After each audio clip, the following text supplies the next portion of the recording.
ಕುತ್ಕೊಂಡಾಗ ಎಲ್ಲರೂ ಇರ್ತೀವಿ, ಎಲ್ಲರೂ ಸುತ್ತ ಹಳ್ಳಿ ಜನ ಇರ್ತಾರೆ.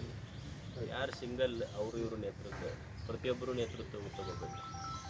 ಅಜ್ಜರೊಬ್ಬರ ನೇತೃತ್ವ ಅಲ್ಲ ಏನಿತ್ತು ಇದ್ರಾಗ ಎಲ್ಲರಿಗೂ ಎಫೆಕ್ಟ್ ಆಗ್ತೈತಲ್ಲ.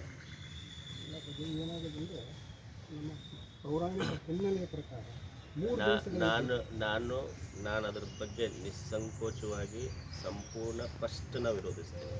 ನಾನು ಪರಿಸರದ ಬಗ್ಗೆ ಪ್ರಶ್ನೆನೇ ಇಲ್ಲ, ನಾನು ಕಾಂಪ್ರಮೈಸ್ ಇಲ್ಲ. ಎಲ್ಲರಿಗೂ ನಾನು ಶಾಸಕರಿಗೆ, ಸಂಸದರಿಗೆ, CM ಅವ್ರಿಗೆ ಮತ್ತು ಕೈಗಾರಿಕಾ ಮಿನಿಸ್ಟ್ರಿಗೆ ಮತ್ತೆಲ್ಲ ಶಾಸಕರ ಸಚಿವರಿಗೆ ಈಗಾಗಲೇ ಎಲ್ಲರಿಗೂ ಒಂದು ಸಲ ನಾನು ಮಾತಾಡಿದ್ದೆ. ಜಾತ್ರೆಗಿಂತ ಮುಂಚೆನೇ ಅವ್ರಿಗೂ ಇಬ್ಬರಿಗೆ ಅದ್ರ ಬಗ್ಗೆ ಹೇಳಿನೇ.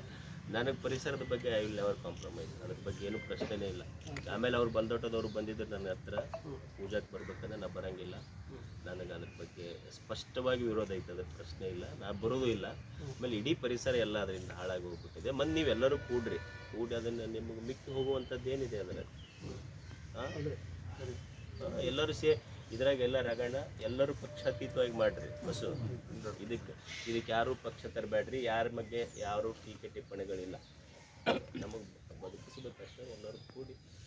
ಮತ್ತು ಒಂದು ವೇಳೆ ಕೊಪ್ಪಳಕ್ಕೆ ಫ್ಯಾಕ್ಟ್ರಿ ಬಂತು ಅಂದ್ರೆ ನೀವೆಲ್ಲರೂ ಸುಮ್ಮನೆ ಆದ್ರಿ ಅಂದ್ರೆ ಕೊಪ್ಪಳದಾಗ ತೊಟ್ಟಲ್ಗೆ ಹೋಗೋರು ಕಡಿಮೆ, ಸ್ಮಶಾನಕ್ಕೆ ಹೋಗೋದು ಜಾಸ್ತಿ ಆಗುತ್ತೆ. ಇಷ್ಟೇ. ಇದಕ್ಕಿಂತ ಜಾಸ್ತಿ ಅದ್ರ ಬಗ್ಗೆ ಏನು ಹೇಳೋದೈತಿ?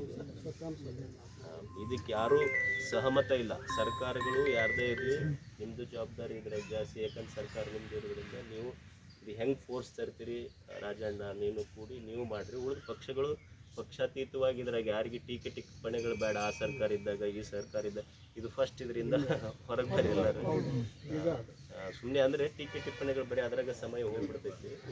ಮತ್ತು ಎಲ್ಲ ಸಂಘಟನೆಗಳು ಕರ್ಕೊಂಡು ಎಲ್ಲ ಸಂಘಟನೆಗಳು ನೇತೃತ್ವ ತಗೊಳ್ಳಿ. ಆ ಸಂಘಟನೆ, ಈ ಸಂಘಟನೆ, ಇದು ಒಂದಂತ ಏನಿಲ್ಲ. ಒಂದಿಷ್ಟು ಹುಡುಗರು ಏನು ಅವ್ರು ಕುಂತು ಒಂದು ಟೀಮನ್ನೇ ಬೇಕಲ್ಲಿ ಮಾಡೋಕ್ಕೆ, ಅವ್ರೇನು ಹುಡುಗರು ಮಾಡೋಕ್ಕತ್ತಾರ ಅದನ್ನು ಮುಂದೆ